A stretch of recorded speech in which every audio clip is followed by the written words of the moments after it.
Peace, everybody. It's Mutahana here. How y'all doing today? Y'all, I have some really exciting news-ish. So let me tell you, first of all, do me a favor and hit like and subscribe and share if you find any relevant information in this video.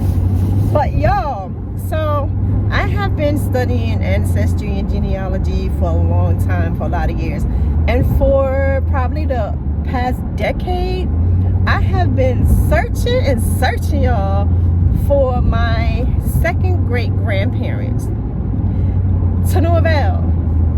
Couldn't find them no daggone place. And really the only, I have their names because of two documents from my great grandparent, my second great grandparents, whom I'm speaking of, are my maternal grandfather's grandparents from his father's side. And so, you know, my grandfather, first of all, like a lot of you, there were just a lot of questions that I didn't even know to ask my grandfather before, you know, he transitioned or passed away or whatever, died. There were just questions I didn't know to ask him. I did ask him some questions that he couldn't answer. And you know, he told me it was because when he was a child, children were to be seen and not heard, right? And so he said that his parents, they just didn't talk about stuff. And we have that. That is a tradition in so many cultures. And you know, he just told me little tidbits here and there that I remember. Like, he told me, I know that he grew up in East Orange, New Jersey. You know, he told me, like, people who are familiar with that area, Main Street right there, a lot of you may know there used to be water that was part of the Morris Canal that went all the way down to Raymond Boulevard and all that. You know, they dredged it, or you know, and it's a street. But when he was young, he lived on Amherst Street, and that waterway was still there. So I know that, and I know that his father, who was a very dark-skinned gentleman, my great-grandfather, Reverend Gus, I believe he was a reverend in the AME Church. Just from me, you know, having like the newspaper obituary and stuff, the church that where he was buried, or who conducted the funeral, is not there anymore, but it used to be on Market Street in Newark. And so I think that may have been an AME Church, I'm not sure. But he told me that his dad had brothers. I think there were two brothers, and he said they were big, burly, dark men. And, you know, I just happened to see a picture of my great-grandfather once, and like I said, he was a very dark-skinned man. It was a black and white photo, but you can still tell that somebody is very dark tone. And so, you know, I didn't really know a whole lot about my great-grandfather, and I knew nothing about his parents whatsoever until through my, you know, familiar research of my ancestors, I came across my great-grandfather, Reverend Gus. I'm gonna call him Reverend Gus because my grandfather has his name too, and my uncle. So Reverend Gus, he I came across his and my great-grandmother Elna's marriage certificate. But child, they lied on that thing. So my grandmother didn't even use her actual name. She used his name. I'm like, where did she get this name from? I don't know. She just liked it. I don't know. So I found that marriage certificate, and so I know it's them, even though my great-grandma, who raised me actually, even though my great-grandma used an alias, I knew her parents' names, so that linked up. And then that's how I found out who his parents were. And so I just couldn't find any information on them at all, except for, again, the marriage certificate and then his death certificate, in which my great-grandma, Elna, gave that information. Also, on the marriage certificate, so my great-grandma had been married twice. The first time she got married, she lied on that too, saying that she was 18 when she was really 16. And then when she married my great-grandfather,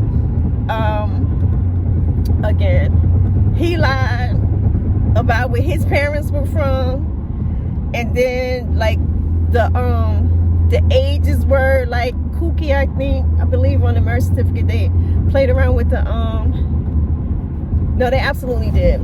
Because when I saw the death certificate, I'm like, okay, that number is way different, y'all. Like, come on. And so I don't know if it's because, you know, he just didn't know. Because a lot of times back then, African American people, and I think it's, I don't know this for sure, but I think it's probably pretty safe to say Indigenous Americans too, or Indigenous people too. They just didn't keep accurate accounts. Like, who cared, right? They didn't keep accurate accounts. And then on top of that, per my great-grandparents, they weren't really beef for the government like that. And not just them, like white folks too. Like, nobody seemed to really take any of that stuff seriously. It was just like it just was not accurate. And apparently they didn't have to have any identification to prove these things. And then even like on things like censuses and such, a lot of it had to do with the census taker. So like for race, for instance, whatever you look like is what they put down there, you know? Or, you know, if they, you know, they wrote your name, your surname, or even your first name, however they thought you spelled it. Because, you know, again, a lot of people were illiterate to a large degree back then. People across the board, like racially and ethnically. So, you know, the people who were being recorded maybe didn't know how to spell their name properly, or again, you know, there are different variances in names. So if the census taker had, you know, let's say a German heritage, they may spell the name differently than may have been more common as American speakers at that time. So they're like all sorts of, you know, reasoning and, you know, reasons why things, there may be differences and such like that. Also, I said on another video, my Uncle Bob, who was really my third cousin, but he was an elder. And so my Uncle Bob, he had a surname that now his children and his grandchildren have this name, but it is not even connected to our ancestry. And that's because the person who took the information down, apparently, for the birth certificate or have you, misheard. I don't know if, I imagine it was a white woman, I don't know that, but whomever it was, I don't know if they had a problem understanding the Bahamian tongue. I don't know what the situation was, but somehow the person got Chisoni from Chisholm. And so we have a whole line in my family who are the Chisonis. And there ain't no ancestor named Chisoni. Well, now it is, because Uncle Bob has passed away. But so, you know, crazy, crazy, crazy. So I found out my second great parents' names long ago, and have been trying to find them. On top of that, the death certificate, I don't believe the death certificate has his mom's name, Reverend Gus's mom's name, but it is on the marriage certificate, but it is her nickname. That's something else you saw a lot. You see a lot on official documentation from back in the day. They don't even use a person's actual birth name. They'll use a whole daggone nickname, y'all. And so, you know, it was trying. But lo and behold, I happen to, here's the thing with me, and probably a lot of you too. If I hit a brick wall like over and over and over again, because I'm hard head, and I gotta step away from it. I have to start researching somebody else's line, because I like to do that too. Look up friends of mine's family and stuff like that. But I have to step away from it for a while, sometimes a long while. And then when I come back to it, you know, bam, right in my face, I'm like, where was this before? And you know, I've come back to my second great grandparents many times before, but could not find anything.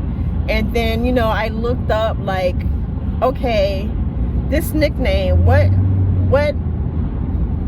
actual name does this nickname come from?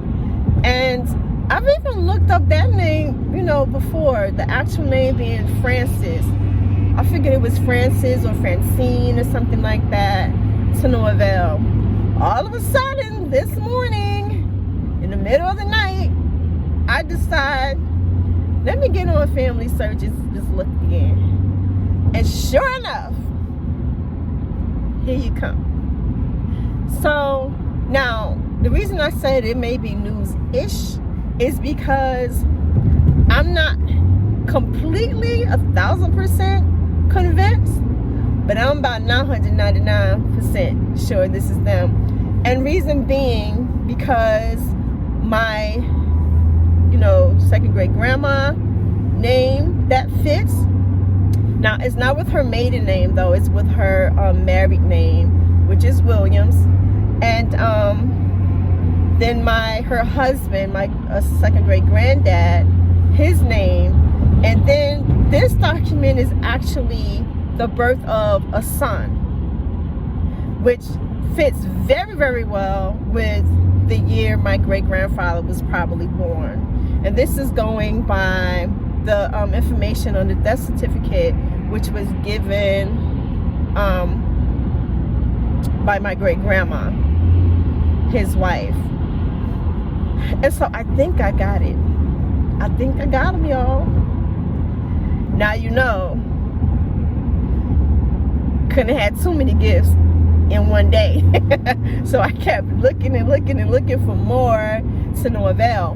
But so I knew they were from Virginia because, again, on the marriage certificate, it got a whole other state. I don't know why they were just lying. I'm like, well, y'all want to run or something? But he had a whole different state for whatever reason that his parents were from.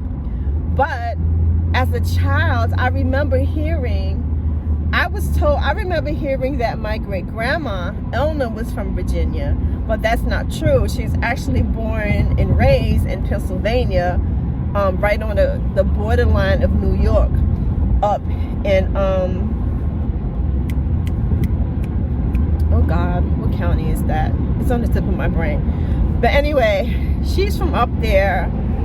My great-grandma, she is Afro-Indigenous. Her maternal line is Mohawk. Her grandma came down from Canada, from the res, and settled there in that area.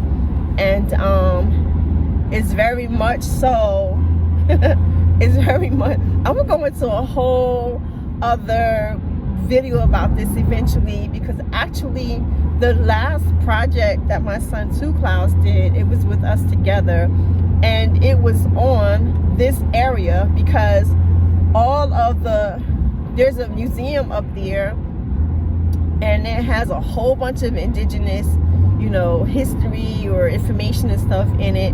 But the curator she seemed like she had kind of an attitude with me, I don't know, but insisted that there were no Mohawks in the area, Tioga County. When, honey, Tioga is a Mohawk word. The street signs are named after the Six Nations. It's like crazy. It's like, ma'am, are you serious right now? Not to mention the fact that there's a whole history of Mohawk entertainers coming through there. But anyway, and that's just the base, the surface. So Two Clouds and I did a whole project together. on that. So I think I might do a video on that one day, or I don't know, release the project that we did. I already have his audio on our Beyond Clouds YouTube page, which might be here, might be, I don't know where I'm gonna upload this video to. But anyhow, where did I okay, I got it. So yeah, so as a child, I remember hearing that my great grandma Eleanor was from Virginia, but she actually was not. She was from Pennsylvania.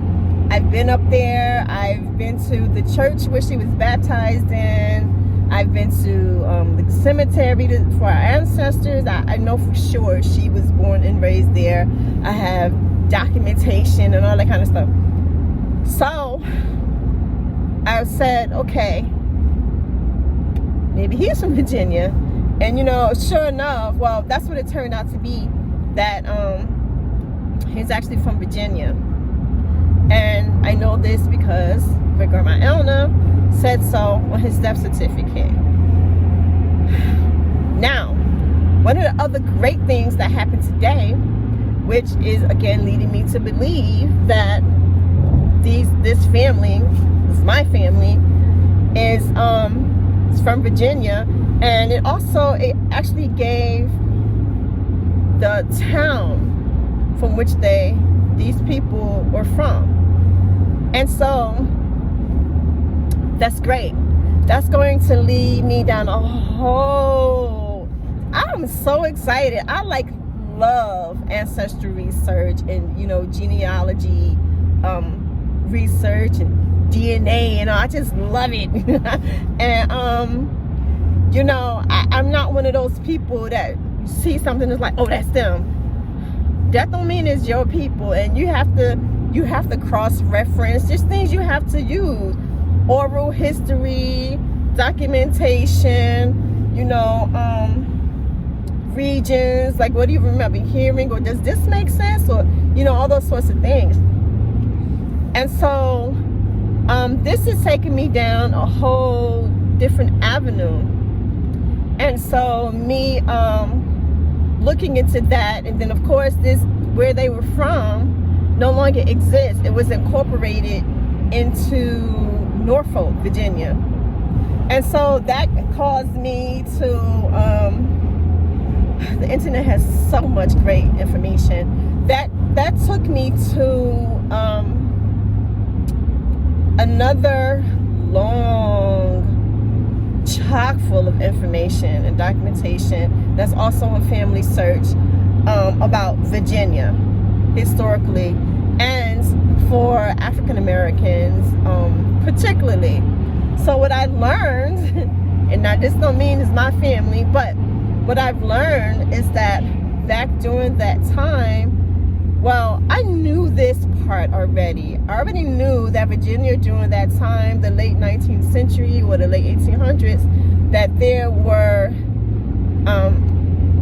a whole lot of, well, I'm sorry, not the late 1800s because emancipation already come, but during the, you know, 19th century, I think the 18th century even, that there were a lot of course, enslaved people there, but there were a whole lot of freedmen. And so there's this big list. To me, it's like a huge list that is on Family Search that tells you surnames of African Americans who were actually free people of color in Virginia. And Williams is one of those surnames. So I thought that was really interesting and like really cool. I'm like, I wonder. So that was dope. And then it's just kind of just so much information, y'all, and I just love it. I love it to pieces. But you know, I wanted to sort of make this video to tell y'all that news, but also again to reiterate what I already kind of said before I wanted to say it, is that you know, you have to take, if what we want to do truly is find the truth, then there are many avenues to do so that we need to use as a collective, you know, of resources And you know, I'm no disrespect to anyone, but I am not one of those people who are just like, you know, what my grandmama said or whatever. Oral tradition is not enough. It can certainly help you, but a lot of the times, again, I don't mean disrespect to anyone, but a lot of times our grandmamas ain't always know what they were talking about. They didn't know what they were talking about. They got, you know, second or third hand information, or they, you know, came to certain deductions because of this or because of that, like all sorts of things. And so it's really great to have those oral traditions, but you know, to use, like, it's just another tool to help you in finding your people.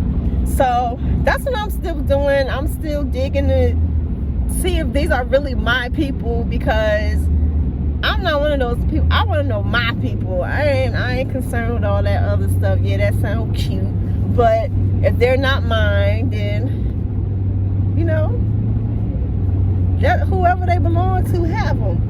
But my people I want to find, and I really want to know the story, because, you know, our ancestors are who we are. And having this information will make it so much better, you know, of a human experience for our descendants, you know, the good, bad, and the ugly. Because I know we like to pretend that our ancestors are some sort of, you know, superheroes or, you know, perfect human beings or whatever.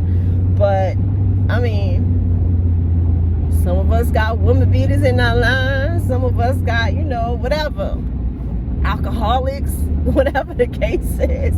And you know, it just is what it is. We're all having this human experience, and that's what it is. But yeah, I'm like really stoked that I have some more information to go on. Lord knows I do not have all the time I'm gonna need to delve deep into this, but I'm gonna have to find the time. Oh, and the other thing is, I'm very big also on archiving information. So not just for the family. So, you know, we have historical societies and such, and you know, I am working on putting together a packet of my familial information to offer to some of these historical societies and such, depending on, you know, where it is. Like, I'm from Norfolk, New Jersey. I'm 5th generation Northite, Brick City.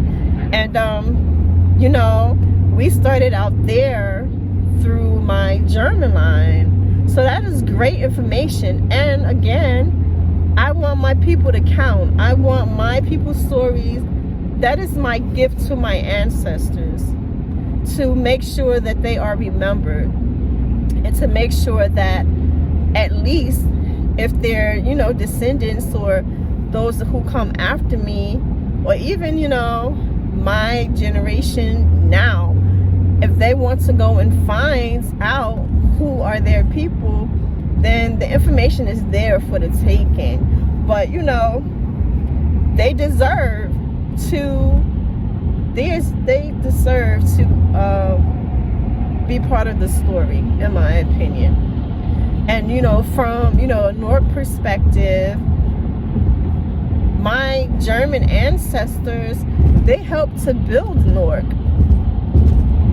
You know, they helped to build Norfolk. My great-granddad, Reverend Gus, and my great-grandma Elna, they helped to build Norfolk. You know, my mother helped to, you know, build Temple 25, Nation of Islam in Norfolk, and helped with the ushering in and you know, women, you know, it's just a given these days. We get to wear our hair covered without any issues and all that kind of stuff. But all those things that we take for granted, we just have these privileges these days. It came at a price, and it came with people pushing forward and saying, nah, this is what we're doing. And so, you know, my mother is part of that generation of covering their hair and everything. I'm part of the generation of helping to usher in being able to wear niqab, because I was the only one in that whole region doing so. And now, you know, again, it's a given. If people want to cover their face, they can do so. So, you know, all those things come at a price, and we all deserve to be part of the story. So yeah, I'm stoked.